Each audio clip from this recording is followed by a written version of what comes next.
Good evening from the Health Education campus of Case Western Reserve University and the Cleveland Clinic. I'm Chris Wallace of Fox News, and I welcome you to the first of the 2020 presidential debates between President Donald J. Trump and former Vice President Joe Biden. This debate is sponsored by the Commission on Presidential Debates. The commission has designed the format, 6 roughly 15-minute segments, with 2-minute answers from each candidate to the first question, then open discussion for the rest of each segment. Both campaigns have agreed to these rules. For the record, I decided the topics and the questions in each topic. I can assure you, none of the questions has been shared with the commission or the two candidates. This debate is being conducted under health and safety protocols designed by the Cleveland Clinic, which is serving as the health security advisor to the commission for all 4 debates. As a precaution, both campaigns have agreed the candidates will not shake hands at the beginning of tonight's debate. The audience here in the hall has promised to remain silent. No cheers, no boos or other interruptions, so we, and more importantly you, can focus on what the candidates have to say. No noise except right now, as we welcome the Republican nominee, President Trump, and the Democratic nominee, Vice President Biden.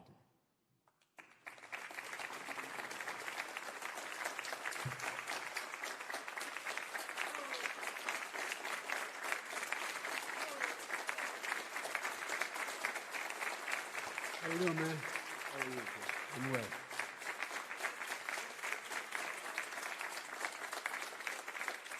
Gentlemen, a lot of people have been waiting for this night, so let's get going. Our first subject is the Supreme Court.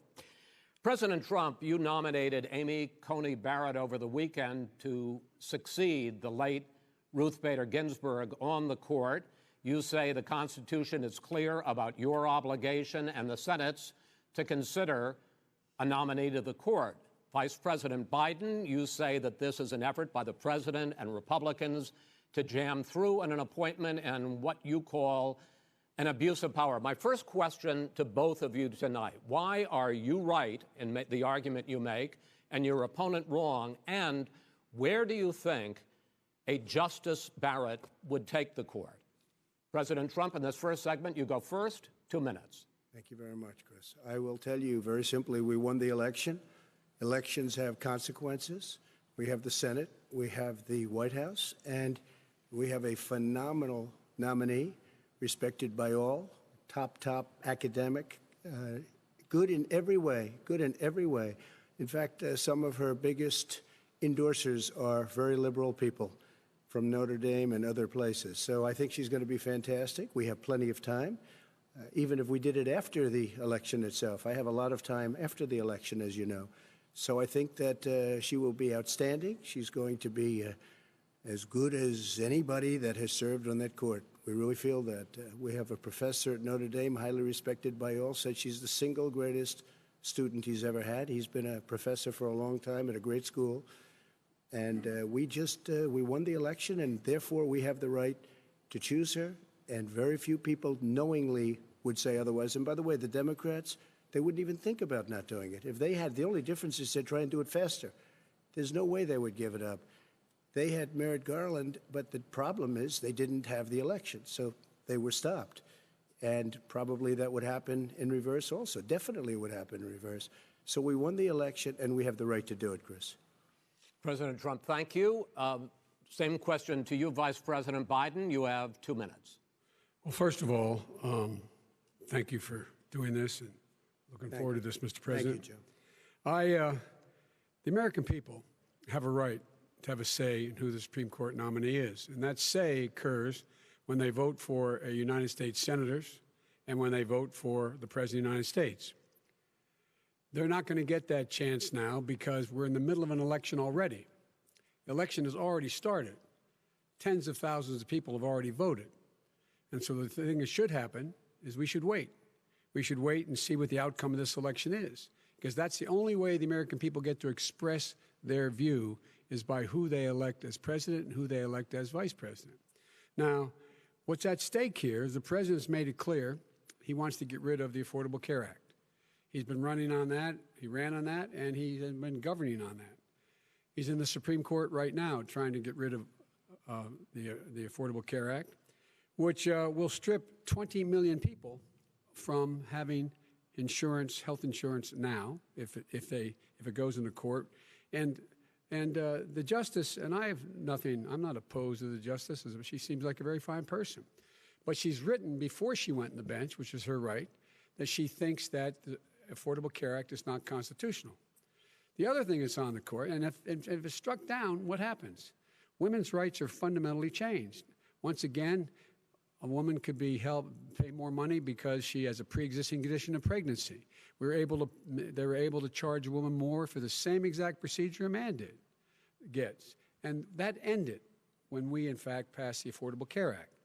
And there's 100 million people who have pre-existing conditions, and they'll be taken away as well. Those pre-existing conditions, the insurance companies are going to love this. And so it's just not appropriate to do this before this election. If he wins the election and the Senate is Democrat or Republican, then he goes forward. If not, we should wait until February. All right. There aren't 100 million people with pre-existing conditions. As far as a say is concerned, the people already had their say. Okay, Justice Ginsburg said very powerfully, very strongly, at some point, 10 years ago or so, she said a president and the Senate is elected for a period of time, but a president's elected for 4 years. We're not elected for 3 years. I'm not elected for 3 years. So we have the Senate, we have a president. He's elected to the next during election. that period of time, we have an opening. I'm not elected for 3 years. I'm elected for 4 years. And the 100 million people, Joe, the 100 million people is totally wrong. I don't know where you got that number. The bigger problem that you have is that you're going to extinguish 180 million people with their private health care that they're very That's happy with. That's simply not true. Well, you're certainly going to socialist. You're going to socialist medicine. We're now into, gentlemen, we're now into open discussion. Open discussion. Open discussion. Yes, I agree. Go ahead, Vice President. Number one, he knows that what I proposed.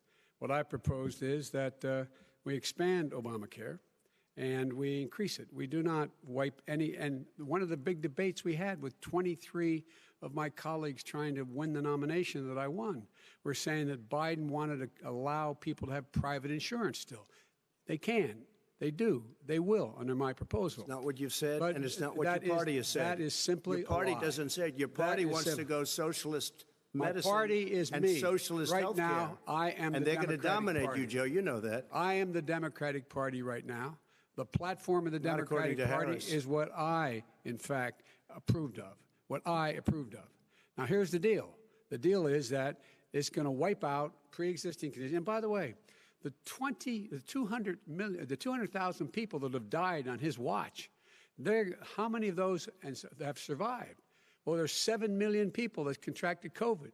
What does it mean for them going forward if you strike down the Affordable Care Act? Joe, you've had 308,000 military people dying because you couldn't provide them proper health care in the military. So don't tell me about this. I'm happy to talk about And this. if you were here, Look, it wouldn't be here's the deal. 200, it would be 2 million people because you were very late on the draw. You Late didn't on want the me to draw. ban China, which was heavily infected. You didn't want me to ban All right, gentlemen, Europe, which was heavily Mr. President, infected. You would have Mr. been much President, later, Joe. Mr. President, much later. Mr. President, You're talking about 2 million people. You're not gonna be able to President, as shut a him up. moderator, we are going to talk about COVID in the next segment, but go ahead. Let me finish. The point is that the president also is opposed to Roe v. Wade.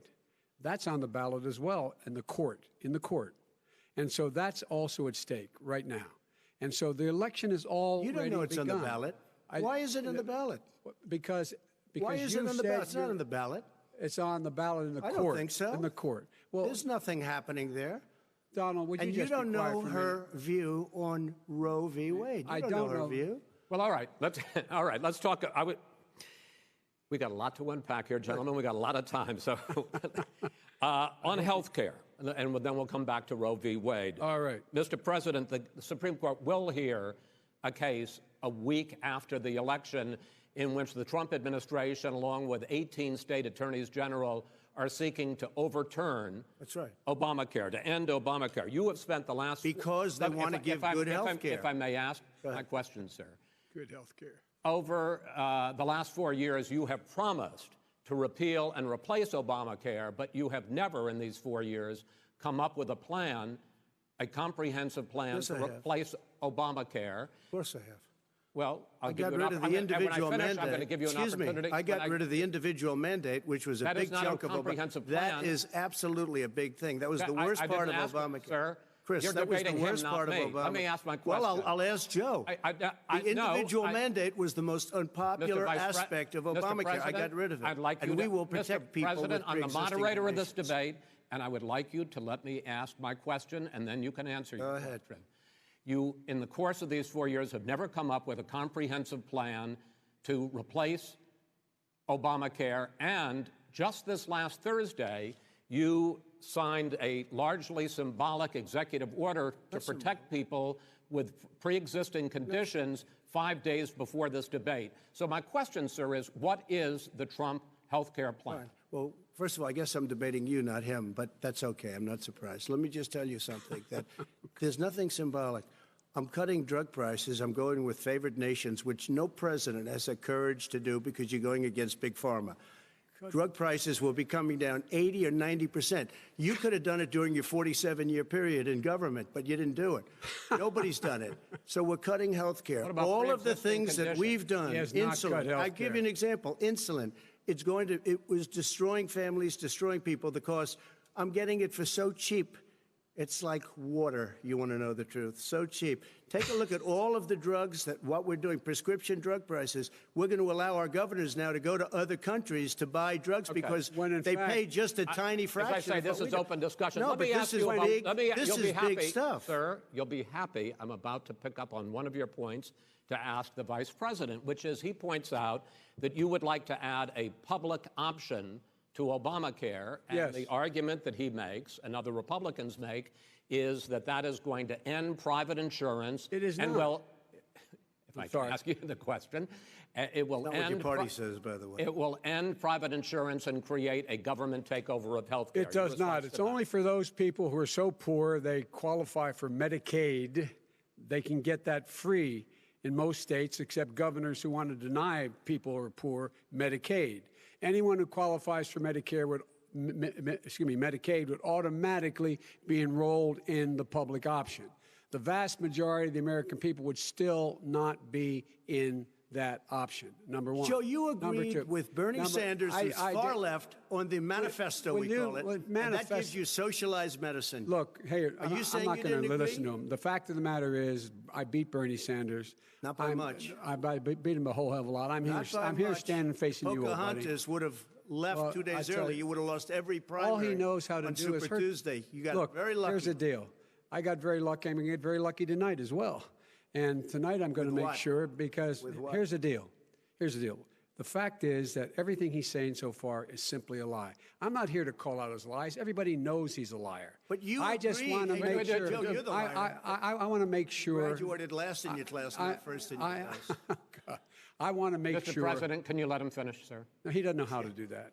He has, You'd be you know, surprised. you pick You'd be surprised. the Go ahead, wrong Joe. guy, Talk, the wrong talk, night Joe. at the wrong time. Listen, you agreed with Here's the Bernie deal. Sanders to the The manifesto. whole idea. Let Now you're him- disavowing it. There is no manifesto, number Please one. let him speak, Mr. Number President. two. You just lost the left. Number two. You just lost the left. You agreed with Bernie Sanders on a plan Folks, that's absolutely folks, agreed do you have to, any and under that idea plan, what you have this clown's socialized, doing? They call it Mr. Medicare. Do you have any President. do? Socialized medicine. Mr. Well, President, I tell you what, he is not for any help for people needing health care Bernie? because he in fact already has cost 10 million people their health care that they had from their employers because of his recession. Number one. Number two, yeah. there are 20 million people getting health care through Obamacare now that he wants to take it away.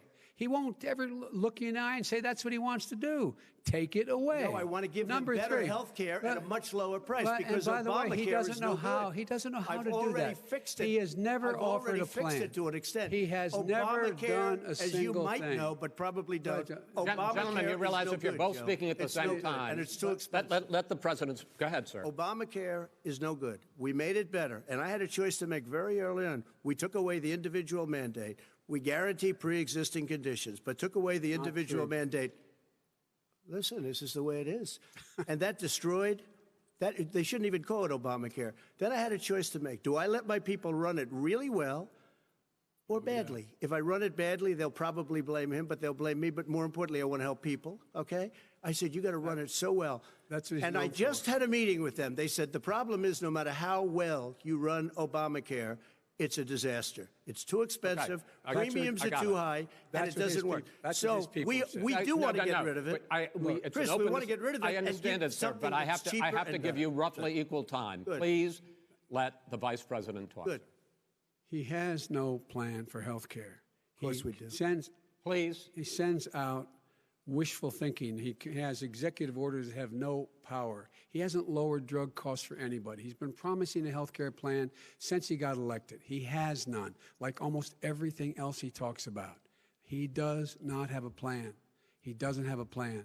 And the fact is, this man doesn't know what he's talking about. All right. He's I have one final question for you, Sure. Mr. Vice President. If Senate Republicans, we were talking originally about the Supreme Court here, if Senate Republicans go ahead and confirm Justice Barrett, there has been talk about ending the filibuster or even packing the court, adding to the 9 justices there. You call this a distraction by the president, but in fact it wasn't brought up by the president. It was brought up by some of your Democratic colleagues in the Congress. So my question to you is, you have refused in the past to talk about it.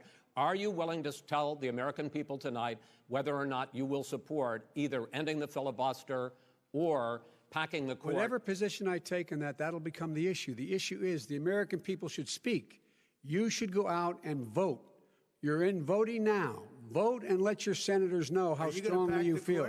Vote now. Are you going to pack the Make court? sure you, in fact, let people know He doesn't want you're a to answer the senator. question. I'm not going to answer the question Why because wouldn't you answer that because question? the question You want to put a lot of new Supreme Court justices, radical left. Will you shut up, man? Listen, who is on your list, Joe? Who's on your list? All right, gentlemen, I think This we've is ended so this. He's going to pack the court. We have I'm not going to give a list. We have ended this segment. We're going to move on to the second segment. That was really a productive segment, wasn't it? Keep yapping, man. The people understand, Joe. They sure 47 years you've done nothing. They understand. All right. The second subject is COVID-19, which is an awfully serious subject, so let's try to be serious about it. We have had more than 7 million cases of coronavirus in the United States, and more than 200,000 people have died. Even after we produce a vaccine, experts say that it could be months or even years before we come back to anything approaching normal. My question for both of you is, based on what you have said and done so far and what you have said you would do starting in 2021, why should the American people trust you more than your opponent to deal with this public health crisis going forward? In this case, the question goes to you first, sir. 2 minutes uninterrupted. Good luck. 200,000 dead. As you said, over 7 million infected in the United States. We, in fact, have 4% of the world's population, 20% of the deaths. 40,000 people a day are contracting COVID. In addition to that, about between 750 and 1,000 people a day are dying. When he was presented with that number, he said, it is what it is. Well, it is what it is because you are who you are. That's why it is. The president has no plan. He hasn't laid out anything. He knew all the way back in February how serious this crisis was. He knew it was a deadly disease. What did he do? He's on tape as acknowledging he knew it. He said he didn't tell us or give people a warning of it because he didn't want to panic the American people. You don't panic. He panicked. In addition to that, what did he do? He went in and we were insisting that the Chinese, the people we had on the ground in China should be able to go to Wuhan and determine for themselves how dangerous this was. He did not even ask Xi to do that. He told us what a great job Xi was doing. He said we owe him a debt of gratitude for being so transparent with us. And what did he do then? He then did nothing. He waited and waited and waited. He still doesn't have a plan. I laid out back in March exactly what we should be doing. And I laid out again in July what we should be doing. We should be providing all the protective gear possible. We should be providing the money the House has passed in order to be able to go out and get people the help they need to keep their businesses open schools. It costs a lot of money. You should get out of your bunker and get out of the sand trap and get in your golf course and go in the Oval Office and bring together the Democrats and Republicans and fund what needs to be done now to save lives. So if we would have listened to you. You have 2 minutes, sir. If we would have listened to you, the country would have been left wide open. Millions of people would have died, not 200,000, and one person is too much. It's China's fault. It should have never happened. They stopped it from going in, but it was China's fault. And by the way, when you talk about numbers, you don't know how many people died in China. You don't know how many people died in Russia. You don't know how many people died in India. They don't exactly give you a straight count, just so you understand. But if you look at what we've done, I closed it, and you said he's xenophobic. He's a racist, and he's xenophobic because you didn't think I should have closed our country. No, Wait a minute. It says 2 minutes. You didn't think we should have closed our country because you thought it was terrible. You wouldn't have closed it for another 2 months.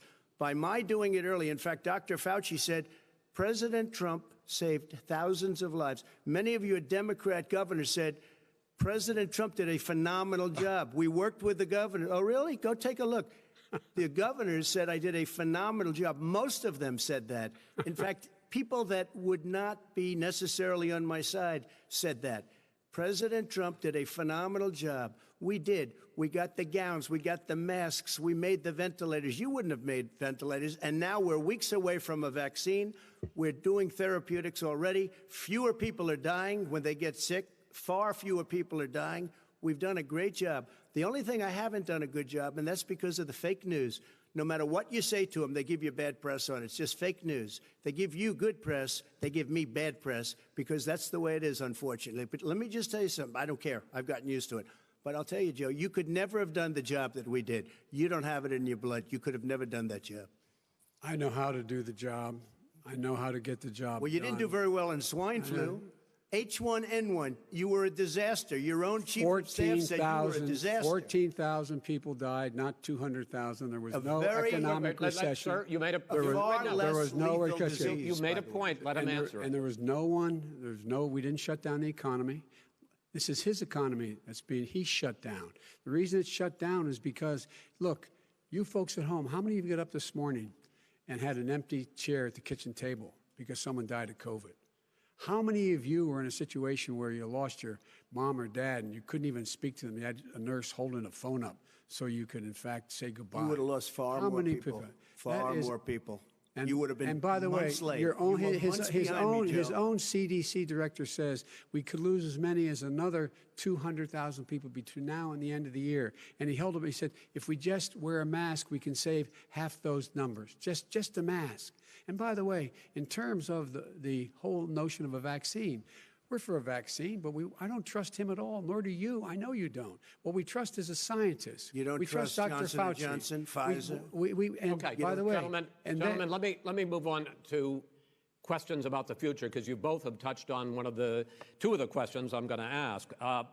Focusing on the future first, President Trump, you have repeatedly either contradicted or been at odds with some of your government's own top scientists. The week before last, the head of the Centers for Disease Control, Dr. Redfield, said it would be summer before the vaccine would become generally available to the public. You said that he was confused and mistaken. Those were your two words. Yeah. But Dr. Slaoui, the head of your Operation Warp Speed, has said exactly the same thing. Are they both wrong? Well, I've spoken to the companies, and we can have it a lot sooner. It's a very political thing because people like this would rather make it political than save lives. God. It is a very political thing.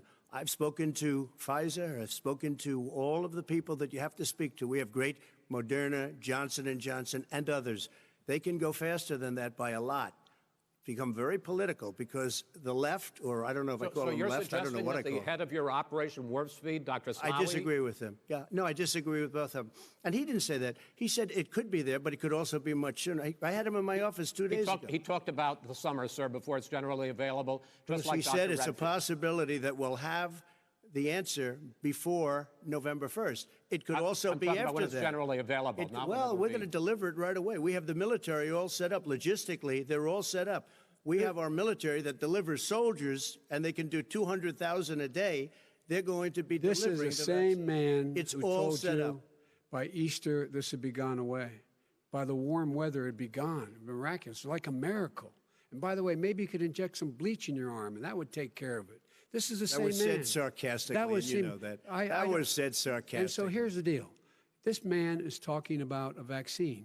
Every serious company is talking about maybe having a vaccine done by the end of the year. But the distribution of that vaccine will not occur until sometime beginning or the middle of next year to get it out, if we get the vaccine. And pray God we will. Pray God we will. Mr. Vice President, I want to pick up You'll have on the that. vaccine I sooner want to than pick that. up on this question, though. You say the public can trust the scientists, but they can't trust President Trump. In fact, you said that again tonight. Your running mate, Senator Harris, goes further, saying the public health experts, quote, will be muzzled, will be suppressed. Given the fact that polls already show that people are concerned about the vaccine and are reluctant to take it, are you and your running mate, Senator Harris, contributing to that fear? No more than the question you just asked him. You pointed out. He puts pressure and disagrees with his own scientists. But you're saying you can't, or Senator And Harris is saying you no, can't trust the scientists. No, you can trust the scientists. She didn't say that. You can't trust She said the public health Did say experts, that. quote, will be muzzled, will be suppressed. Well, that's what he's going to try to do. But there's millions of scientists, there's thousands of scientists out there, like here at this great hospital, that don't work for him. Their job doesn't depend on him. That's not, they're the people, and by the way. I spoke to the scientists that are in charge. By the way, they will have the vaccine very soon. Let him finish. Do you believe for a moment what he's telling you in light of all the lies he's told you about the whole issue relating to COVID? He still hasn't even acknowledged that he knew this was happening, knew how dangerous it was going to be back in February, and he didn't even tell you. He's on record as saying it. He panicked or he just looked at the stock market, one of the two, because guess what? A lot of people died, and a lot more are going to die unless he gets a lot smarter, a lot quicker. Mr. President? Did you use the word smart? So you said you went to Delaware State, but you forgot the name of your college. You didn't go to Delaware State. You graduated either the lowest or almost the lowest in your class. Don't ever use the word smart with me.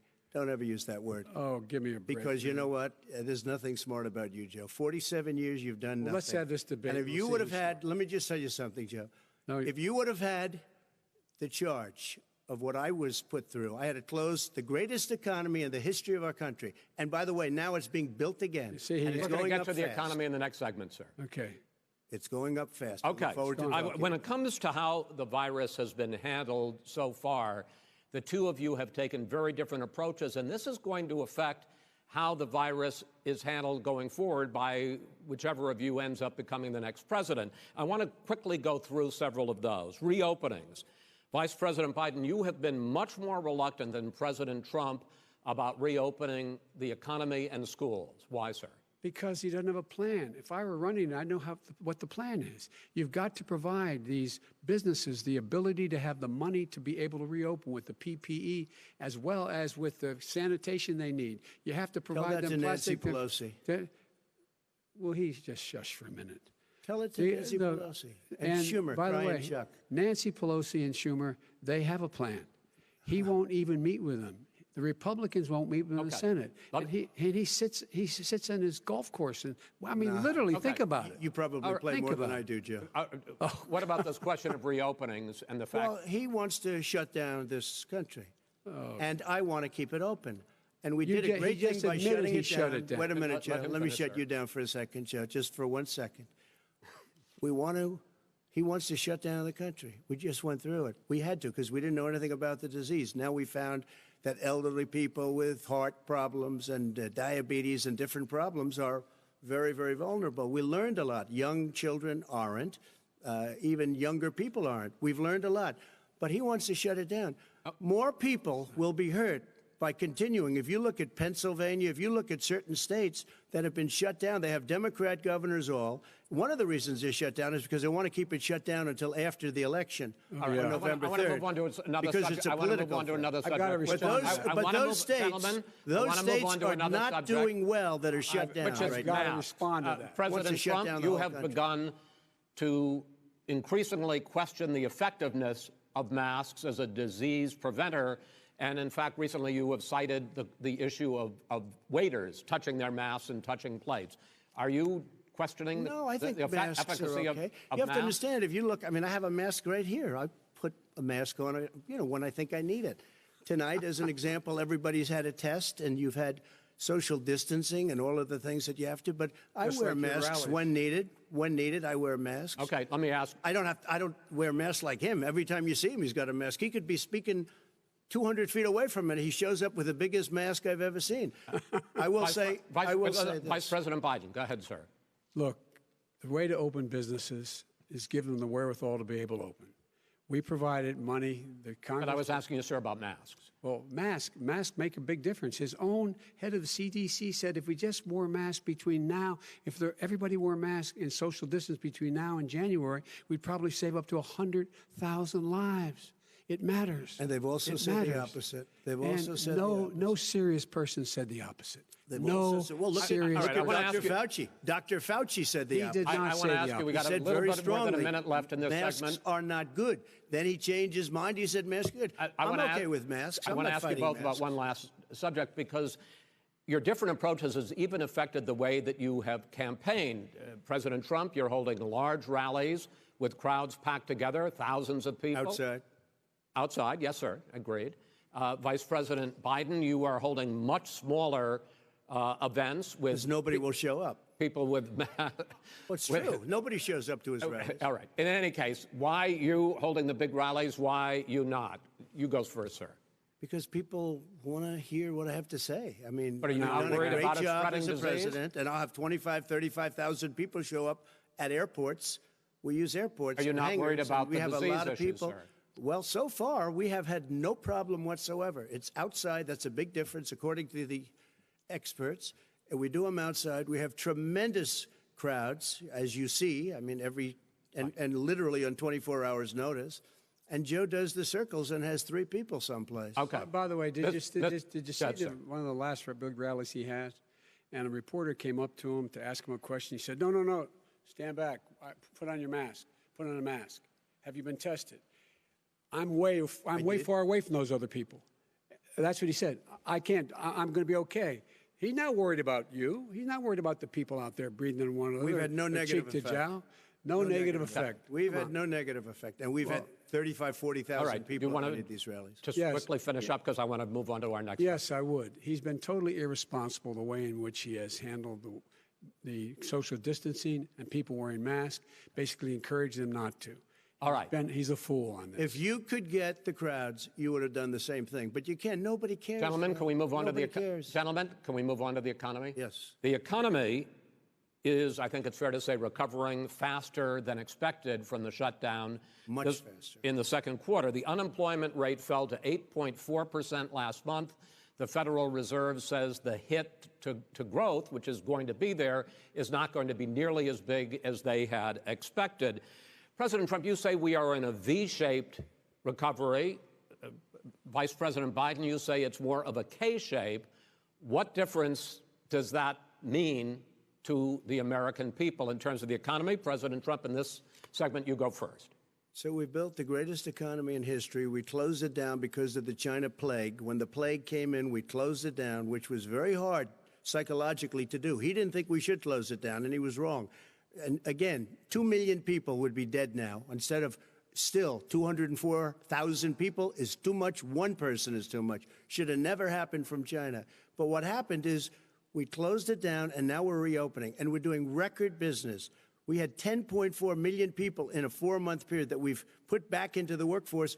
That's a record the likes of which nobody's ever seen before. And he wants to close down he will shut it down again. He will destroy this country. You know, a lot of people, between drugs and alcohol and depression, when you start shutting it down, you take a look at what's happening at some of your Democrat-run states where they have these tough shutdowns. And I'm telling you, it's because they don't want to open it. One of them came out last week. You saw that. Oh, we're going to open up on November 9th. Why November 9th? Because it's after the election. They think they're hurting us by keeping them closed. They're hurting people. People know what to do. They can social distance. They can wash their hands. They can wear masks. They can do whatever they want. But they got to open these states up.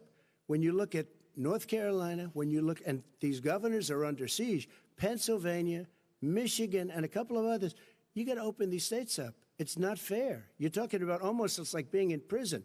And you look at what's going on with divorce, look at what's going on with alcoholism and drugs. It's a very, very sad thing. And he'll close down the whole country. This guy will close down the whole country and destroy our country. Our country is coming back incredibly well, setting records as it does it. We don't need somebody to come in and say, let's shut it down. All right. Your 2 minutes, sir. We're now moved to you. As I said, posing the question, the president says it's a V-shaped recovery. You say it's a K-shaped recovery. What's the difference? The difference is millionaires and billionaires like him in the middle of the COVID crisis have done very well. Billionaires have made another $300 billion because of his profligate tax proposal, and he only focused on the market. But you folks at home, you folks living in Scranton and Claymont and all the small towns and working class towns in America, how well are you doing? This guy paid a total of $750 in taxes. Sir, wait, no, sir, it's just wrong statement. Yeah, I understand. You've agreed to the 2 minutes, so please let him have it. Do I get my time back? The fact is that he has, in fact, worked on this in a way that he's going to be the first president of the United States to leave office having fewer jobs in his administration than when he became president. Fewer jobs than when he became president. First one in American history. Secondly, the people who have lost their jobs are those people who have been on the front lines, those people who have been saving our lives, those people who have been out there dying, people who've been putting themselves in the way to make sure that we could all try to make it. And the idea that he is insisting that we go forward and open when you have almost half the states in America with a significant increase in COVID deaths and COVID cases in the United States of America. And he wants to open it up more. Why does he want to open it up? Why doesn't he take care of the American? You can't fix the economy until you fix the COVID crisis. And he has no intention of doing anything about making it better for you all at home in terms of your health and your safety. Schools. Why aren't schools open? Because it costs a lot of money to open them safely. You know, they were going to give, his administration was going to give the teachers and school students masks. And then they decided, no, couldn't do that because it's not a national emergency. Not a national emergency. They've done nothing to help small businesses. Nothing. They're closing. 1 in 6 is now gone. He ought to get on the job and take care of the needs of the American people so we can open safely. All right. Your time is up, sir. Well, you're going to get to... I have to respond to that. Well, you both had 2 minutes, sir. Excuse me, he made a statement. So did you. People want their schools open. They don't want to be shut down. They don't want their state shut down. They want their restaurants. I look at New York. It's so sad what's happening in New York. It's almost like a ghost town, and I'm not sure it can ever recover what they've done in New York. People want their places open. They want to get back to their lives. They'll be careful, but they want their schools open. Okay. I'm the one that brought back football. By the way, I brought back Big Ten football. It was me, and I'm very happy to do it.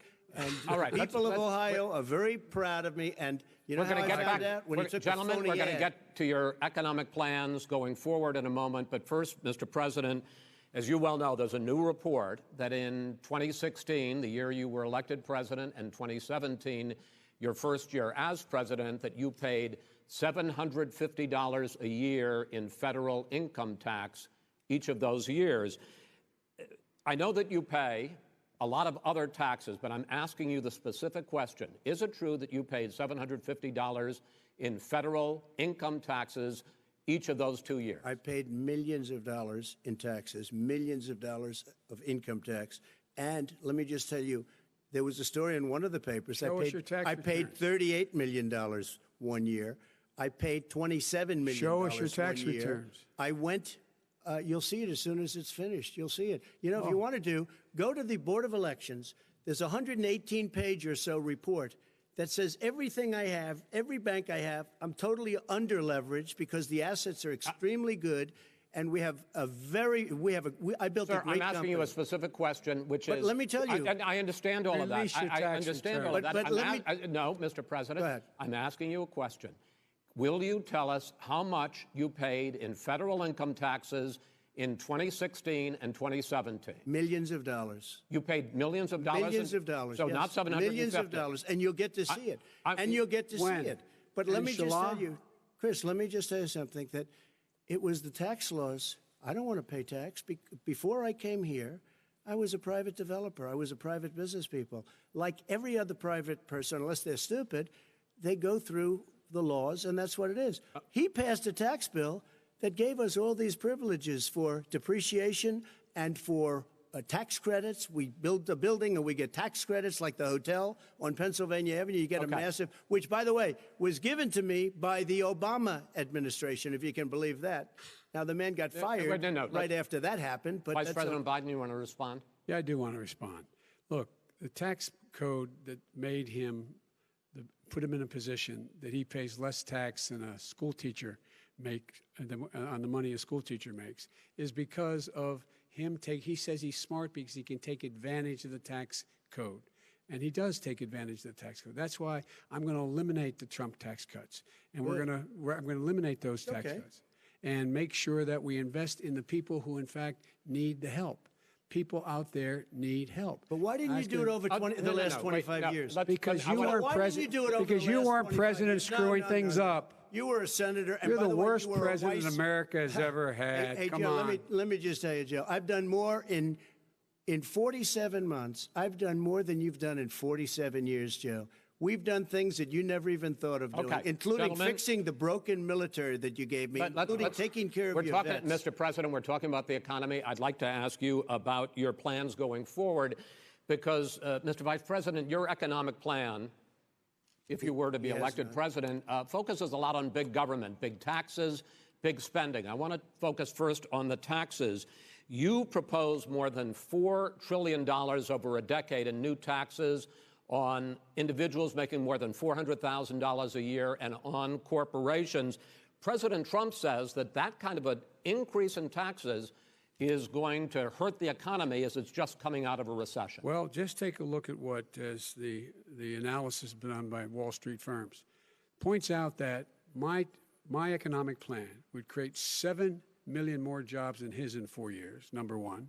And number two, it would create an additional $1 trillion in economic growth because it would be about buying American. That we're going to make this federal government spend $600 billion a year on everything from ships to steel to buildings and the like.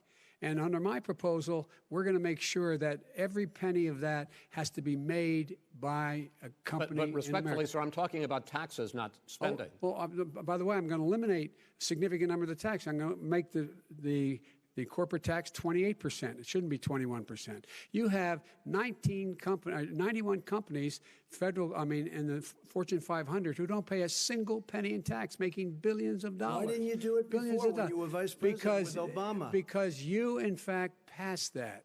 That was your tax proposal. I got it done. And you know what happened? Yeah, you got it done. Our economy boomed like it's never boomed. The economy is busted. Mr. President, Mr. President, let me pick up on that. You would continue your free market approach, lower taxes, more deregulation, correct? Not lower taxes for American people. Excuse me. But in Obama's, you talk about the economy booming, it turns out that in Obama's final 3 years as president, more jobs were created, 1.5 million more jobs than in the first 3 years of your presidency. They had the slowest recovery economic recovery since 1929. It was the slowest recovery. Also, they took over something that was down here. All you had to do is turn on the lights and you pick up a lot.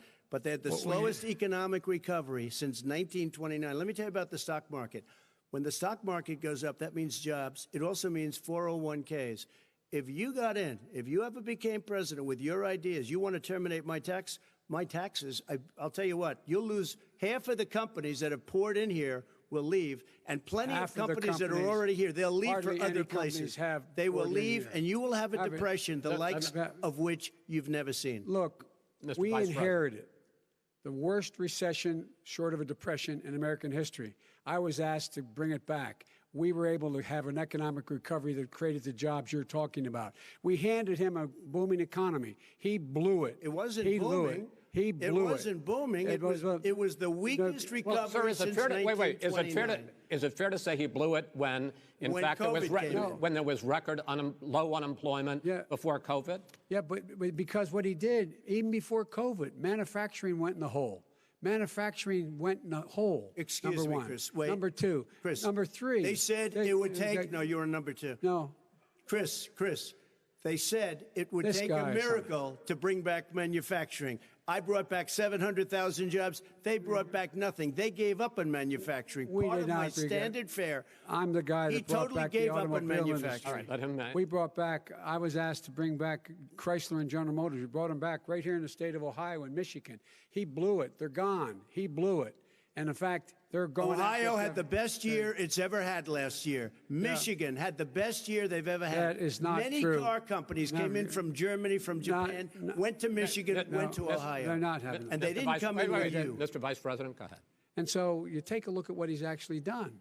He's done very little. His trade deals are the same way. He talks about these great trade deals. You know, he talks about the art of the deal. China's perfected the art of the steal. We have a higher deficit with China now than we did before. We have the highest trade deficit China with ate Mexico. your lunch, down All right, gentlemen, 18%. China ate your lunch, Joe. And no wonder your son goes in and he takes out billions of dollars, to manage. He makes millions of dollars. And also, Simply while we're not at it, true. why is it, just out of curiosity, the mayor of Moscow's wife gave your son $3.5 million. What not did he true. do to deserve it? That What is did he do with Burisma none to of that deserve is true. $183,000? None You've of asked that your is question, true. let him answer. None of that is true. It's Oh, really? been He didn't totally get But no, $3.5 hey, million? Mr. President, It's Mr. totally- President, please. totally ask the question. discredited. Totally discredited. And by the way, Well, wait, he didn't get No, no. $3.5 million, Joe? Mr. Vice, He got Mr. $3.5 million. President, it is not true. Oh, Here's- really? Mr. Oh. President, But, Mr. it's an open discussion, please. Now, It's a fact. Well, There's- it you is have not a raised an fact. issue. Let the been Vice totally President answer. discredited. Did There was a Burisma pay him report. $183,000 a month with no experience in energy? Mr. Look, President, no job. My son did nothing wrong at Burisma. I think he did. and Mr. the only President, guy that let did him something- answer. He doesn't want to let me answer because he knows I have the truth. His position has been totally, thoroughly discredited. who? And The Ukraine. media? By everybody. Well, by the By the media, media, by our because they refuse to allies, by talk the about it World because they're Bank, embarrassed. by everyone has discredited. Matter of Dude, fact, Mr. even the people President, who please stop. testified under oath. So let me under ask you oath, this, under- Joe. under No, oath. go ahead, Mr. I'm listening to Even you. the people under He got $3.5 million from testified- Moscow. He testified under oath in his administration, said, I did my job and I did it very well. Oh, I really? did it I'd like to honorably. know who they are. Well, I'll give you the list I'll of the fire people who them. testified. No, go ahead, sir. Sure, you've already fired most of them because they did Some a good because job. some people don't well, do a good here's job.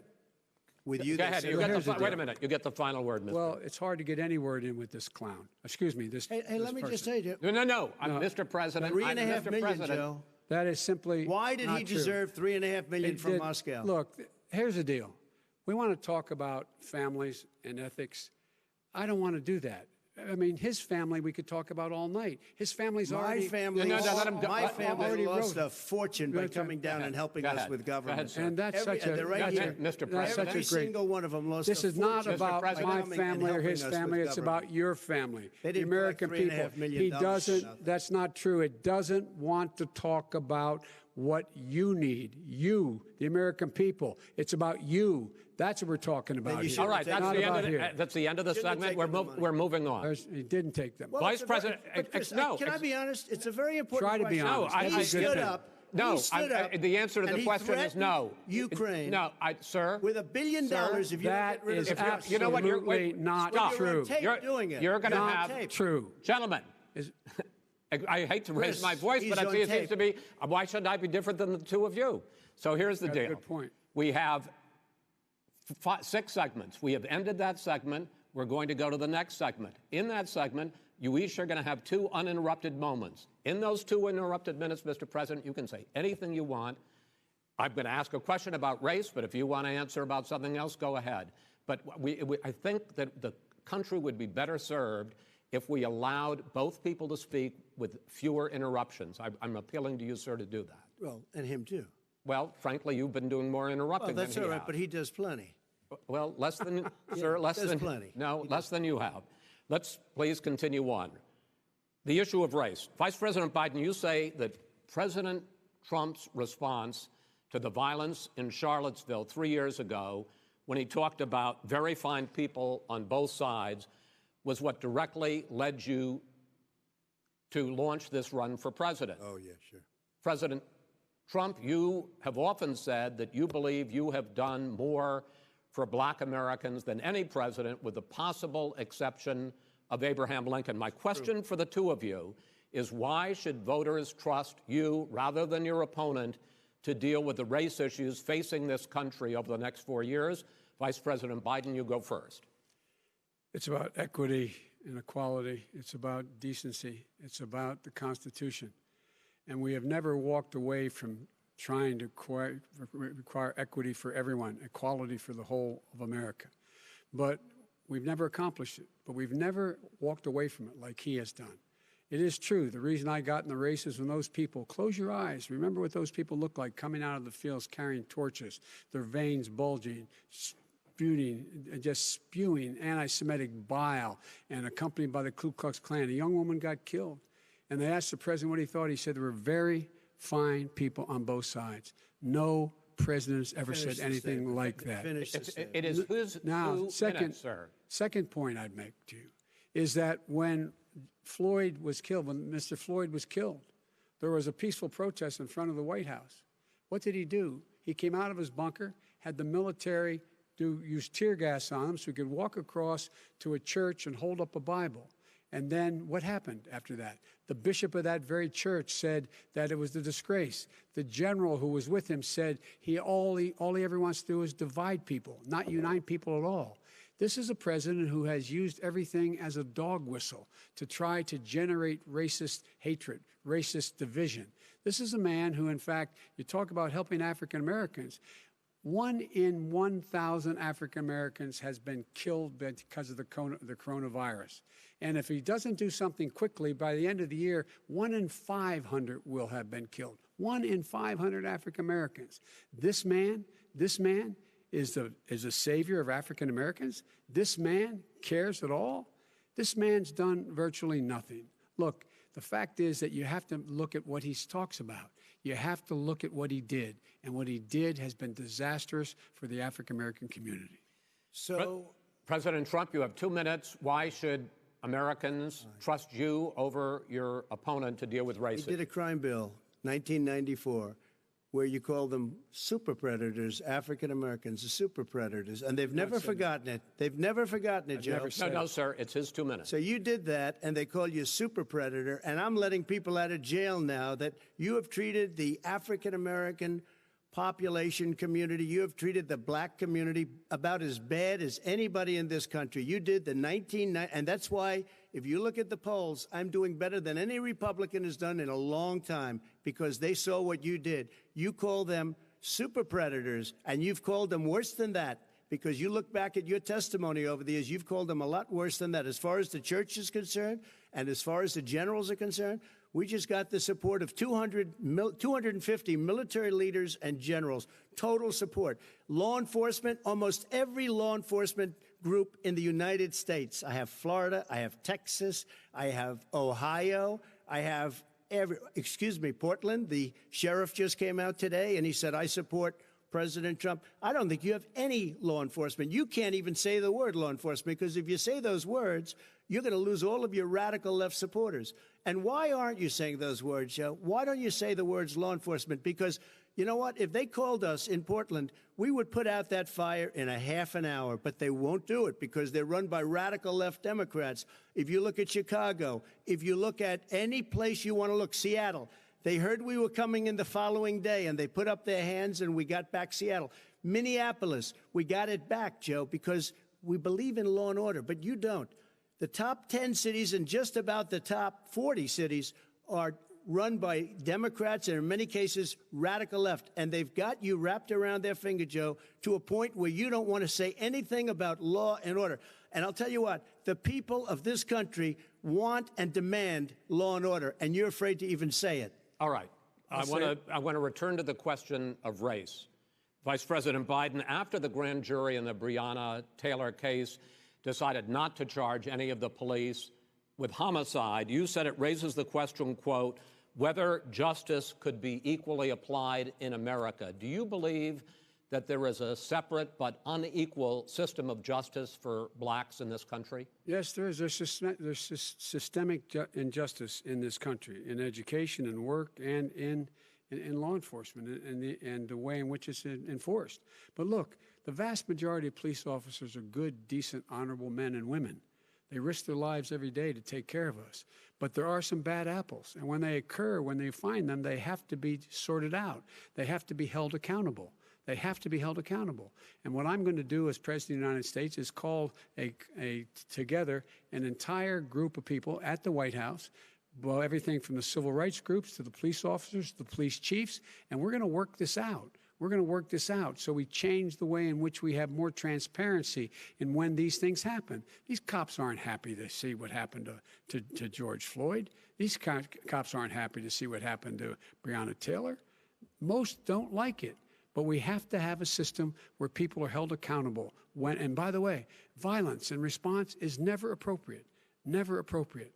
Peaceful protest is. Violence is never appropriate. All right. What is peaceful protest? When they run through the middle of a town and burn down your stores and kill people all over the place, and you say peaceful protest? President Trump, No, it's I'm not not, asking. but you say it is. President Trump, I'd like to continue with the Yes, issue go of ahead, race. I please. promise we're going to get to the issue of law and order in a moment. This month, your administration directed federal agencies to end racial sensitivity training that addresses white privilege or critical race theory. Why did you decide to do that, to end racial sensitivity training? And do you believe that there is systemic racism in this country, sir? I ended it because it's racist. I ended it because a lot of people were complaining that they were asked to do things that were absolutely insane, that it was a radical revolution that was taking place in our military, in our schools, all over the place, and you know it, and so does everybody else. Radical, and he would know. What is radical totally about racist. racial sensitivity training, sir? If you were a certain person, you had no status in life. It was sort of a reversal. And if you look at the people, we were paying people hundreds of thousands of dollars to teach very bad ideas and, frankly, very sick ideas. And really, they were teaching people to hate our country. And I'm not going to do that. I'm not going to allow that to happen. We have to go back to the core values of this country. They were teaching people that our country is a horrible place, it's a racist place, and they were teaching people to hate our country. And I'm not going to allow that to happen. Vice President Biden? Nobody's doing that. He's the racist. You just don't know. Here's the deal. I know a lot more about this than he does. Let him finish. The fact is that there is racial insensitivity. People have to be made aware of what other people feel like, what insults them, what is demeaning to them. It's important to people know. They don't want to. Many people don't want to hurt other people's feelings, but it makes a big difference. It makes a gigantic difference in the way a child is able to grow up and have a sense of self-esteem. It's a little bit like how this guy and his friends look down on so many people. They look down their nose on people like Irish Catholics like me and grew up in Scranton. They look down on people who don't have money. They look down on people who are of a different faith. They look down on people who are a different color. In fact, we're all Americans. The only way we're going to bring this country together is bring everybody together. There's nothing we cannot do if we do it together. We can take this on and we can defeat racism in America. President Trump, sir. During the Obama-Biden administration, there was tremendous division. There was hatred. You look at Ferguson, you go to many places. Look at Oakland. Look what happened in Oakland. Look what happened in Baltimore. Look what happened. Frankly, it was more violent than what I'm even seeing now. Oh, my but Lord. the reason is that ridiculous. the Democrats that run these cities don't want to talk like you about law and order. Violent and you crime, still haven't mentioned. violent Are you in crime. favor of law and order? I'm in favor of law. You follow Are you in it, and a little favor bit of law and order? Go yes, ahead, I'm say in it. favor. You Everybody's asked a in favor question, of let him finish. Law and order. lose his Law left. and Let order. him answer. Law and order with justice, where people get treated fairly. And the fact of the matter is, violent crime went down 15% in our administration. All right. It's gone up on his watch. Went down much more he in had- ours. All right, we're He now. is president of the United States of America. Mr. President, every record in the Mr. book. President, you're going to be very happy because And the we're now going to places- talk about law and order. Places we had trouble were Democratic-run cities. That's and exactly so my question. Democratic- There has been a dramatic increase in homicides in America this summer particularly, and you often blame that on Democratic mayors and Democratic governors, but in fact, there have been equivalent spikes in Republican-led cities like Tulsa and Fort Worth. So the question is this really a party issue? I think it's a party issue. You can bring in a couple of examples, but if you look at Chicago, what's going on in Chicago, where 53 people were shot and 8 died shot. If you look at New York, where it's going up like nobody's ever seen anything, the numbers are going up 100, 150, 200%. Crime. It is crazy what's going on.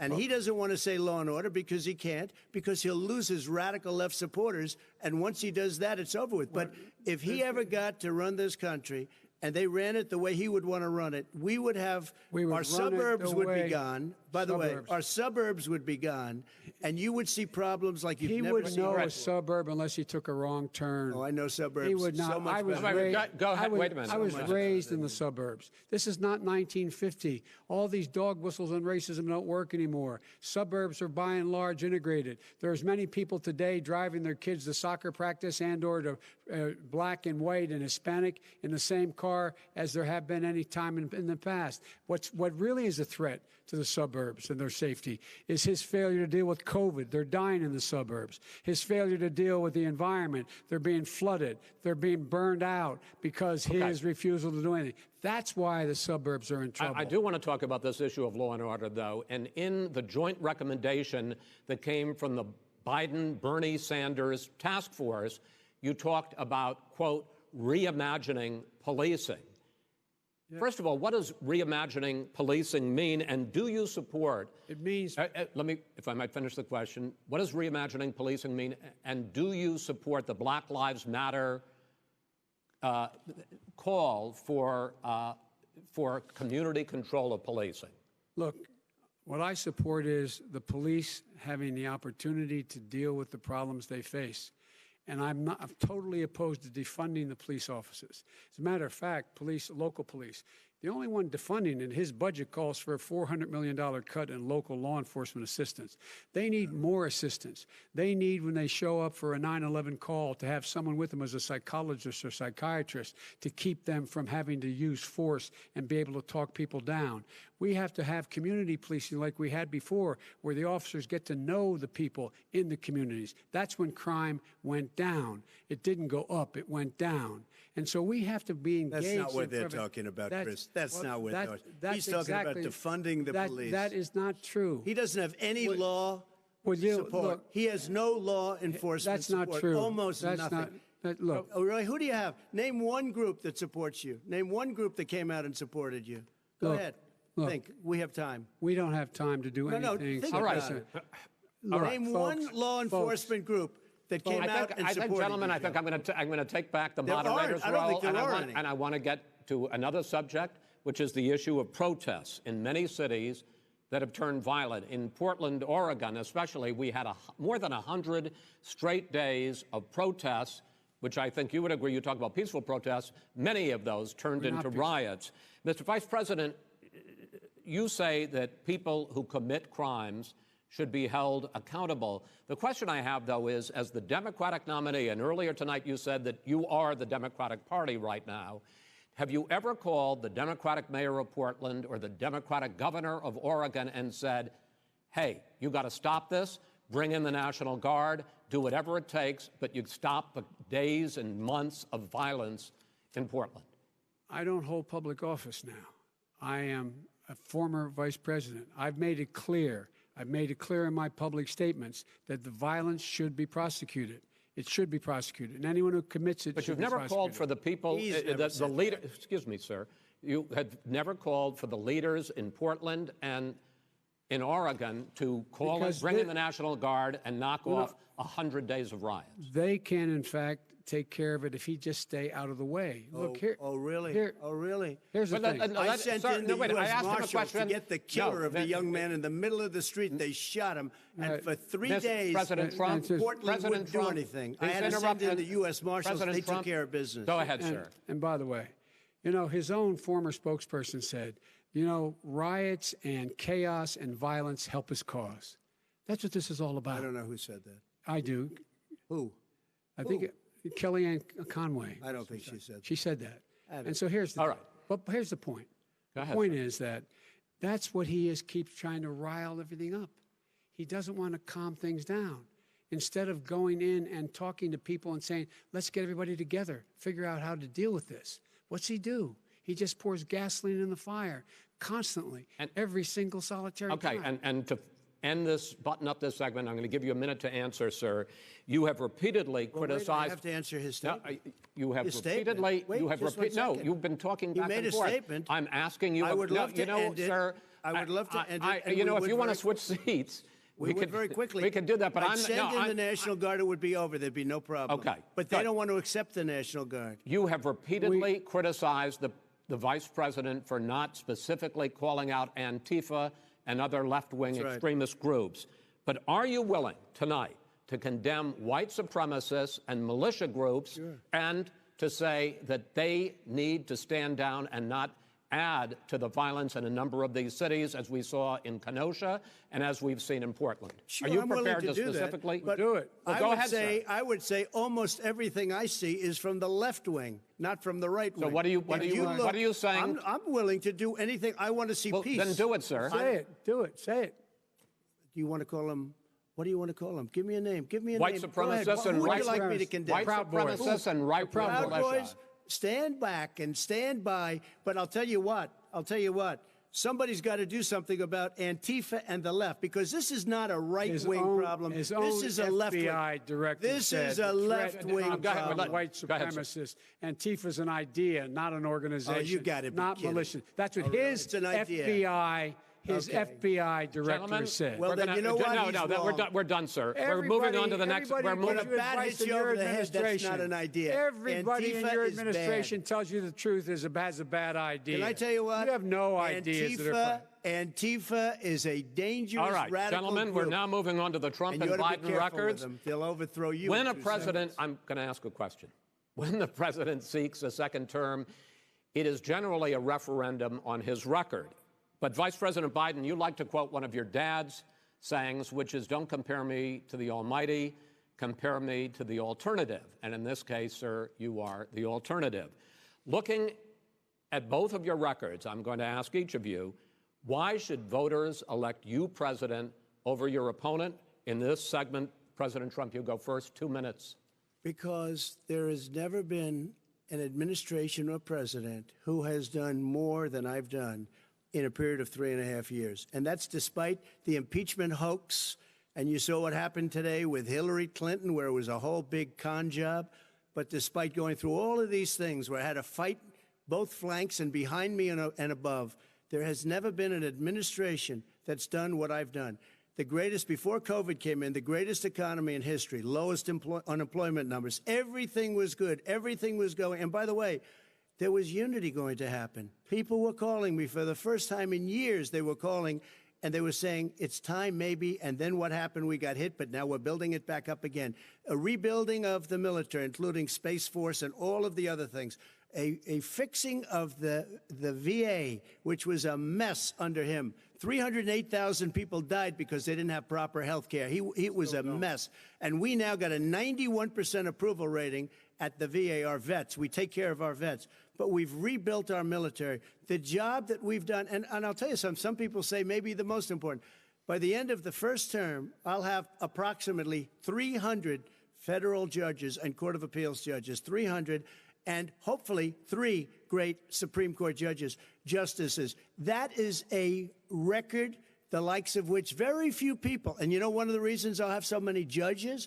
Because President Obama and him left me 128 judges to fill. When you leave office, you don't leave any judges. That's like you just don't do that. They left 128 openings, and if I were a member of his party, because they have a little different philosophy, I'd say if you left us 128 openings, you can't be a good president, you can't be a good vice president. But I want to thank you because it gives us almost, it'll probably be above that number by the end of this term. 300 judges, it's a record. Looking at both your records, why should voters elect you president as opposed to President Trump? You have 2 minutes uninterrupted.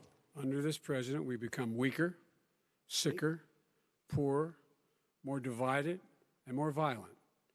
When I was vice president, We inherited a recession. I was asked to fix it. I did. We left him a booming economy, and he caused a recession. With regard to being weaker, the fact is that I've gone head-to-head with Putin and made it clear to him we're not going to take any of his stuff. He's Putin's puppy. He still refuses to even say anything to Putin about the bounty on the heads of American soldiers. Your son got $3.5 million. And by the way, my son... Wait a minute. Mr. President, your campaign agreed to both sides would get 2-minute answers uninterrupted. Well, your side agreed to it, and why don't you observe what your campaign agreed to as a ground rule, okay, sir? He never keeps his word. Because Can you add no, back I'm not asking. That was a rrhetorical question. Can you Go add ahead, back sir. 30 seconds? Yeah, yes, Okay. you may have. All right. Go ahead. So, thirdly, we're poor. The billionaires have gotten much more wealthy by a tune of over $300 to $400 billion more just since COVID. You in the home, you got less. You're in more trouble than you were before. In terms of being more violent, when we were in office, there were 15% less violence in America than there is today. He's president of the United States. It's on his watch. And with regard to more divided, the nation can't stay divided. We can't be this way.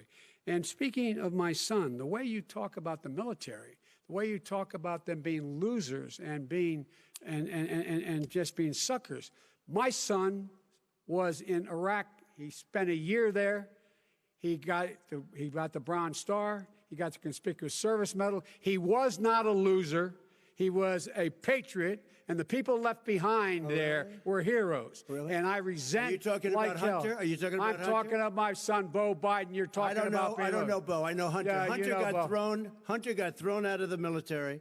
He was thrown out, dishonorably discharged. That's not true. He wasn't dishonorably. Cocaine use.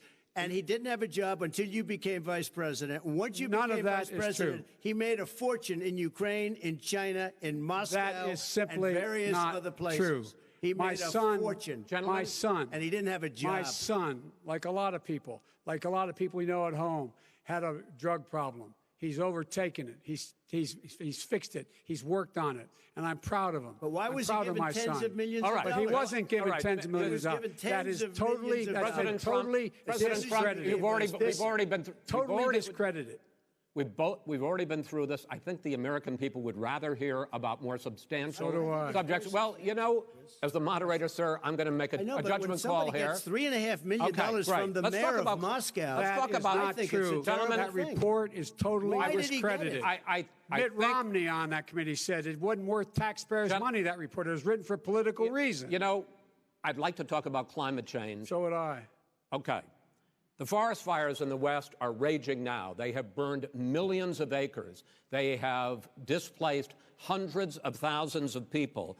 When state officials there blame the fires on climate change, Mr. President, you said, I don't think the science knows. Over your 4 years, you have pulled the U.S. out of the Paris Climate Accord. You have rolled back a number of Obama environmental records. What do you believe about the science of climate change? And what will you do in the next 4 years to confront it? I want crystal clean water and air. I want beautiful, clean air. We have now the lowest carbon. If you look at our numbers right now, we are doing phenomenally. But I haven't destroyed our businesses. Our businesses aren't put out of commission. If you look at the Paris Accord, it was a disaster from our standpoint. And people are actually very happy about what's going on because our businesses are doing well. As far as the fires are concerned, you need forest management in addition to everything else. The forest floors are loaded up with trees, dead trees that are years old, and they're like tinder, and leaves and everything else. You drop a cigarette in there, the whole forest burns down. You've got to have forest management. What do you You've got to have cuts. What do you believe about the science of climate change, sir? I believe that we have to do everything we can to have immaculate air, immaculate water, and do whatever else we can that's good. You know, we're planting 1 billion trees, the Billion Tree Project, and it's very exciting. You believe for a lot of people. that human pollution, greenhouse gas emissions contributes to the global warming of this planet? I think a lot of things do, but I think to an extent, yes. I think to an extent, yes. But I also think we have to do better management of our forests. Every year, I get the call, California's burning. California's burning. If that was cleaned, if that were if you had forest management, good forest management, you wouldn't be getting those calls. You know, in Europe, they live their forest cities. They're called forest cities. They maintain their forests. They manage their forests. I was with the head of a major country. It's a forest city. He said, sir, we have trees that are far more, they ignite much easier than California. There shouldn't be that problem. I spoke with the governor about it. I'm getting along very well with the governor.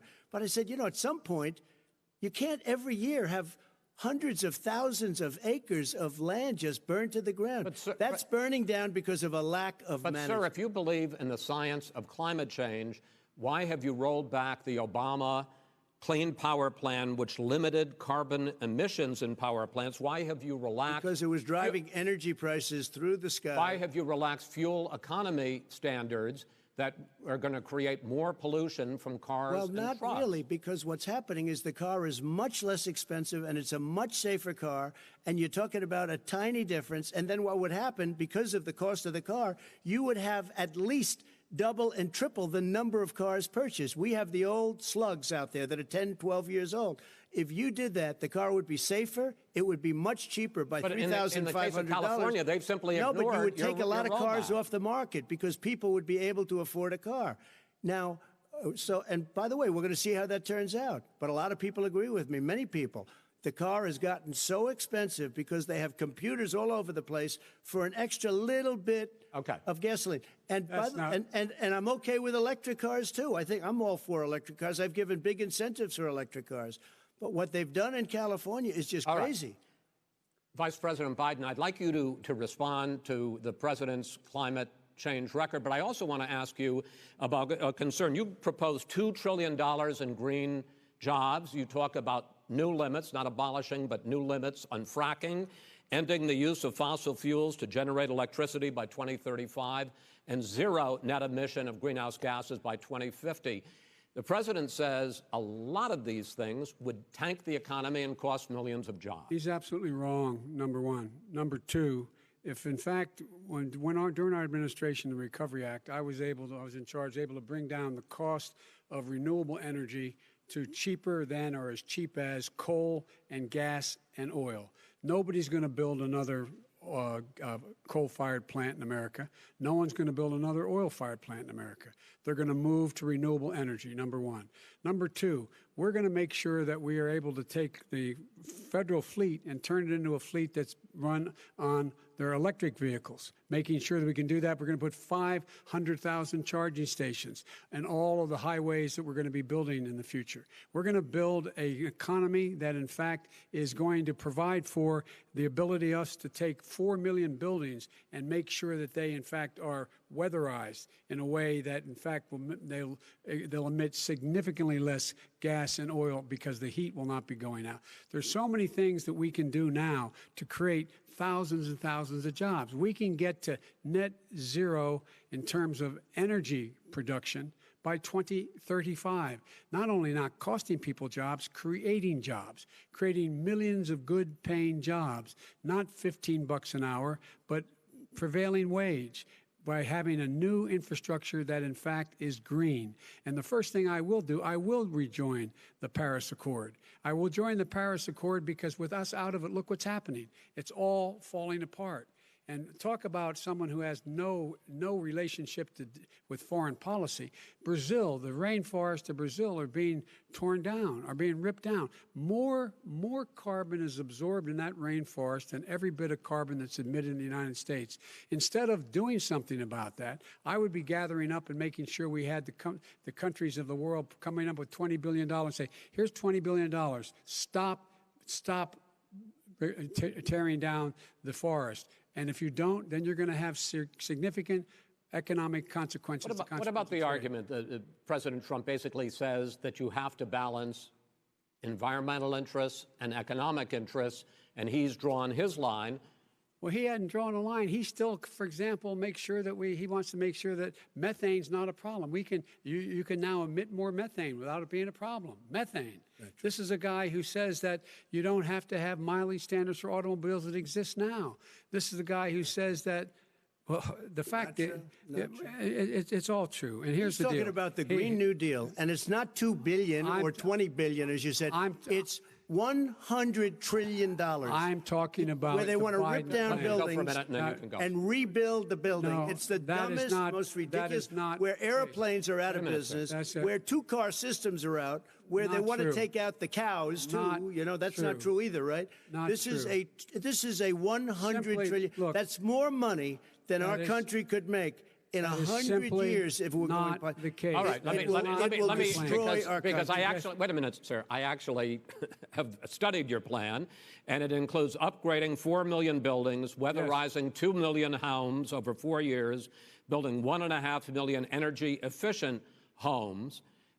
So the question becomes, the president is saying, I think some people who support the president would say that sounds like it's going to cost a lot of money and hurt the economy. What it's going to do is going to create thousands and millions of jobs, good-paying trillion. jobs. But let him finish, sir. He doesn't know how to do that. $100 They- trillion. The fact is, it's going to create millions of good-paying jobs, and these tax incentives to people for people to weatherize, which he wants to get rid of. It's going to make the economy much safer. Look how much we're paying now to deal with the hurricanes. By the way, he has an answer for hurricanes. He said maybe we should drop a nuclear weapon on them. They may. I never said that. That's at all. he did say. You made it up. And here's the deal. You make up a we lot of things. we are going to be in a position where we can create hard, good jobs by making sure the environment is clean and we all are in better shape. We spend billions of dollars on floods, hurricanes, rising seas. We're in real trouble. Look what's happened just in the Midwest with these storms that come through and wipe out entire sections and counties in Iowa. They didn't happen before. They're because of global warming. We make up 15% of the world's problem. We, in fact, but the rest of the world, we've got to get them to come along. That's why we have to get back into the Paris Accord. All right, gentlemen, Wait a minute, Chris. So why didn't he do it for 47 years? You were vice president. Why didn't you get the world? China sends up real dirt into the air. Russia does. India does. They all do. We're supposed to be good. And by the way, he made a couple of statements. The Green New Deal is $100 trillion. That is not not 20 my billion. plan. That's The Green well, New you want to Deal rebuild every is not building. my plan. You want to All right, rebuild every. If he knew anything wait, no, about, wait. if he Gentlemen? knew He anything made a about, statement Gentlemen? about the military. He said I said something about the military. He and his friends made it up, and then they went with it. I never said it. Okay. That is What not he true. did Sir, is he you're done in said this segment. he called Mr. the Vice- military Mr. Vice President, stupid bastards. I and he did said not it on say tape. that. He said Mr. stupid Please, bastards. He sir, said it. stop. I would never I say would that play to it. the Stop. military. Play it. Go ahead. Mr. You're on Vice tape. President answered his final question. The final question is, I can't remember which of all his rantings was the final question. I'm having a little trouble myself, but and about the economy and about this question of what it's going to cost. The economy. I mean, the Green New Deal and the idea of what your the environmental Green New changes Deal- will do. The Green New Deal will pay for itself as we move forward. We're not going to build plants that, in fact, are great polluting plants. So do you We're going to support build the Green New Deal? Pardon me? Do you support No, I don't support the Green Oh, New Deal. you don't? Oh, well, that's a You big let- statement. I That support means you the just Biden- lost the radical left. I Done. support Oh, you the don't? Biden plan that I put forward. Okay. The Biden plan, which is different than what he calls the radical Green New Deal. All right, gentlemen, final segment, election integrity. As we meet tonight, millions of Americans are receiving mail-in ballots or going to vote early. How confident should we be that this will be a fair election, and what are you prepared to do over the next 5+ weeks, because it'll not only be to Election Day, but also counting some ballots, mail-in ballots after Election Day. What are you prepared to do to reassure the American people that the next president will be the legitimate winner of this election? In this final segment, Mr. Vice President, you go first. Prepared to let people vote. They should go to iwillvote.com, decide how they're going to vote, when they're going to vote, and what means by which they're going to vote. His own Homeland Security Director, and as well as the FBI Director, says there is no evidence at all that mail-in ballots are a source of being manipulated and cheating. They said that. The fact is that there are going to be millions of people because of COVID that are going to be voting by mail-in ballots, like he does, by the way. He sits behind the Resolute desk and sends his ballot to Florida, number one. Number two, we're going to make sure that those people who want to vote in person are able to vote because enough poll watchers are there to make sure they can socially distance. The polls are open on time, and the polls stay open until the votes are counted. And this is all about trying to dissuade people from voting because he's trying to scare people into thinking that it's not going to be legitimate. Show up and vote. You will determine the outcome of this election. Vote, vote, vote. If you're able to vote early in your state, vote early. If you're able to vote in person, vote in person. Vote whatever way is the best way for you, because he cannot stop you from being able to determine the outcome of this election.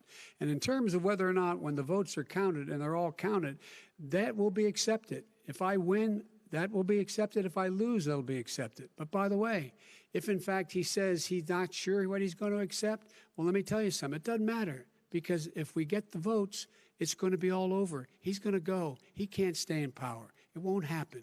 It won't happen. So vote. Just make sure you understand you have it in your control to determine what this country is going to look like the next 4 years. Is it going to change? You're going to get 4 more years of these lies. Mr. President, 2 minutes. So when I listened to Joe talking about a transition, there's been no transition from when I won. I won that election. And if you look at crooked Hillary Clinton, if you look at all of the different people, there was no transition, because they came after me trying to do a coup. They came after me spying on my campaign. They started from the day I won, and even before I won, from the day I came down the escalator with our First Lady. They were a disaster. They were a disgrace to our country. And we've caught them. We've caught them all. We've got it all on tape. We've caught them all. And by the way, you gave the idea for the Logan Act against General Flynn. You better take a look at that, because we caught you in a sense. And President Obama was sitting in the office. He knew about it, too. So don't tell me about a free transition. As far as the ballots are concerned, it's a disaster. A solicited ballot, okay, solicited is okay. You're soliciting, you're asking, they send it back, you send it back. I did that. If you have an unsolicited, they're sending millions of ballots all over the country. There's fraud. They found them in creeks. They found some with the name Trump, just happened to have the name Trump just the other day in a waste paper basket. They're being sent all over the place. They sent 2 in a Democrat area. They sent out 1,000 ballots. Everybody got 2 ballots. This is going to be a fraud like you've never seen. The other thing, it's nice on November 3rd, you're watching and you see who won the election. And I think we're going to do well, because people are really happy with the job we've done. But you know what? We won't know. We might not know for months, because these ballots are going to be all over. Take a look at what happened in Manhattan. Take a look at what happened in New Jersey. Take a look at what happened in Virginia and other places. They're not losing 2%, 1%, which, by the way, is too much. An election could be won or lost with that. They're losing 30 and 40%. It's a fraud, and it's a shame. And can you imagine where they say you have to have your ballot in by November 10th? November 10th. That means that's 7 days after the election, in theory, should have been announced. Okay. We have major states with that. Sir, all run by 2 Democrats. 2 minutes is 2 minutes. All run by Democrats. It's President Trump, it's a rigged election. you're going to be able to continue. You have been charging for months that mail-in balloting is going to be a disaster. You say it's rigged, that it's going to lead to fraud. But in 2018, in the last midterm election, 31 million people voted mail-in voting. That was a quarter, more than a quarter, of all the voters that year cast their ballots by mail. Now that millions of mail-in ballots have gone out, what are you going to do about it? And are you counting on the Supreme Court, including a Justice Barrett, to settle any dispute? Yeah, I think I'm counting on them to look at the ballots, definitely. I hope we don't need them in terms of the election itself. But for the ballots, I think so, because what's happening is incredible. I read today, where at least 1% of the ballots for 2016 were invalidated. They take them. We don't like them. We don't like them. But they what are you throw going to them do out about left it? There and are right. millions of ballots going out What right you now. do What is are you gonna go do? and vote. You do a solicited ballot, No, and that's I'm not- okay, I know or your you go and complaint. vote. I'm asking you about the fact that millions of people You go and vote. You go and No, vote, but like what I'm they saying is, what are like you they gonna do used about to the in fact the that old. millions of people? You either do, Chris, a solicited ballot where you're sending it in, they're sending it back, and you're sending. They have mailmen with lots of it. Did you see what's going on? Take a look at West Virginia. Mailmen selling the ballots. They're being sold. They're being dumped in rivers. This is a horrible thing for our country. There is no. This is not. There is no. This is evidence not of going to that. end well. There is Okay. no This evidence is of that. not going Vice to President end well. Biden. 5 states fact, have had go ahead, sir. mail-in ballots for the last decade or more. 5, including 2 Republican states. and you don't have to solicit the ballot. It's sent to you. It's sent to your home. What we're saying is, they're saying is that it has to be a postmark by the time, by Election Day. If it doesn't get in till the 7th, 8th, 9th, it still should be counted. He's just afraid of counting the votes because he knows You're the wrong. outcome. You're wrong. I want to continue with you on I this, love Vice counting the President votes. Biden. Chris, because he's so wrong when he makes a statement like that. Excuse me, Vice President Biden, the biggest problem, in fact, over the years with mail-in voting has not been fraud historically. It has been that sizable numbers, sometimes hundreds of thousands of ballots are thrown out because they have not been properly filled out, or there is some other irregularity, or they missed the deadline. So the question I have is, are you concerned that the Supreme Court, with a Justice Barrett, will settle any dispute? I'm concerned that any court would settle this because here's the deal. When you get a ballot and you fill it out, you're supposed to have an affidavit. If you didn't know, you have someone say that this is me. You should be able to, if in fact you can verify that's you before the ballot is thrown out, that's sufficient to be able to count the ballot because someone made a mistake and not dotting the correct I. Who they voted for, testify, say who they voted for, say it's you. That is totally legitimate. All right. Excuse me, Chris, when you have 80 million ballots I have a final sent in question. and swamping the system, you know it can't be done. You know it can't. And already there's been so now fraud. Mail service delivers wait a minute, gentlemen. The final question is, in 8 states, we can keep talking. In 8 states, election workers are prohibited currently by law, 8 states, from even beginning to process ballots, even take them out of the envelopes and flatten them until Election Day. That means that it's likely, because there's going to be a huge increase in mail-in balloting, that we are not going to know on election night who the winner is, that it could be days, it could be weeks. Could be months. Until we find out who the new president is. So first for you, sir, finally for the Vice President, I hope neither of you will interrupt the other. Will you urge your supporters to stay calm during this extended period, not to engage in any civil unrest? And will you pledge tonight that you will not declare victory until the election has been independently certified? President Trump, you go first. I'm urging my supporters to go into the polls and watch very carefully, because that's what has to happen. I am urging them to do it. As you know, today there was a big problem. In Philadelphia, they went in to watch. They're called poll watchers, a very safe, very nice thing. They were thrown out. They weren't allowed to watch. You know why? Because bad things happen in Philadelphia, bad things. And I am urging my people. I hope it's going to be a fair election. If it's a fair election, I am 100% on board. But if I see tens of thousands of ballots being manipulated, I can't go along with that.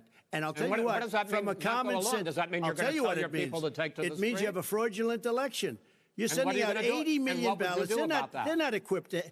These people aren't equipped to handle it, number one. Number two, they cheat. They cheat. Hey, they found ballots in a waste paper basket 3 days ago, and they all had the name military ballots. They were military. They all had the name Trump on them. Vice President you think Biden, that's good? Vice President Biden, final question for you. Will you urge your supporters to stay calm while the vote is counted, and will you pledge not to declare victory until the election is independently certified? Yes, and here's the deal. We count the ballots, as you pointed out. Some of these ballots in some states can't even be opened until Election Day. And if there's thousands of ballots, it's going to take time to do it. And by the way, our military, they've been voting by ballots since the end of the Civil War, in effect. And that's what's going to happen. Why was it not? Why is it for them somehow not fraudulent? It's the same process. It's honest. No one has established at all that there is fraud related to mail-in ballots, that somehow it's a fraudulent process. It's already been established. Take a look at Carolyn Maloney's race in Manhattan. You had an opportunity to respond. Look at Carolyn Maloney. Go ahead. They have no idea what happened. Vice President Biden, go ahead. He has no idea what he's talking about. Here's the deal. The fact is, I will accept it, and he will too. You know why? Because once the winner is declared, after all the ballots are counted, all the votes are counted, that'll be the end of it. That'll be the end of it. And if it's me, in fact, fine. If it's not me, I'll support the outcome. And I'll be a president not just for the Democrats. I'll be a president for Democrats and Republicans. And this guy, I want to if see in an fact, honest Okay, ballot count. gentlemen, We- you say that's the end of Chris, it? This is the I end wanna of this see an debate? honest ballot count. We're And I going to think leave he it does there. too. To be continued as in more debates as we go on. President Trump, Vice President Biden, it's been an interesting hour and a half. I want to thank you both for participating in the first of 3 debates that you have agreed to engage in. We want to thank Case Western Reserve University and the Cleveland Clinic for hosting this event. The next debate, sponsored by the Commission on Presidential Debates, will be 1 week from tomorrow, October 7th, at the University of Utah in Salt Lake City. The 2 vice presidential nominees, Vice President Mike Pence and Senator Kamala Harris, will debate at 9 p.m. Eastern that night. We hope you watch. Until then, thank you and good night.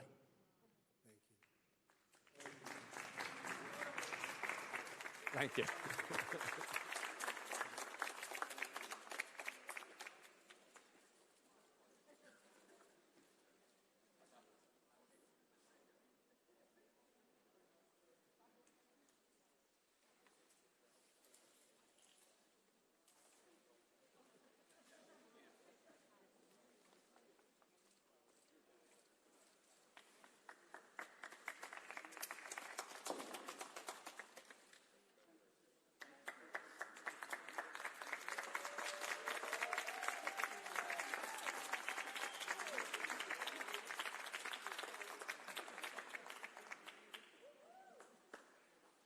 Trump, the greatest president of all time. We love you, Trump.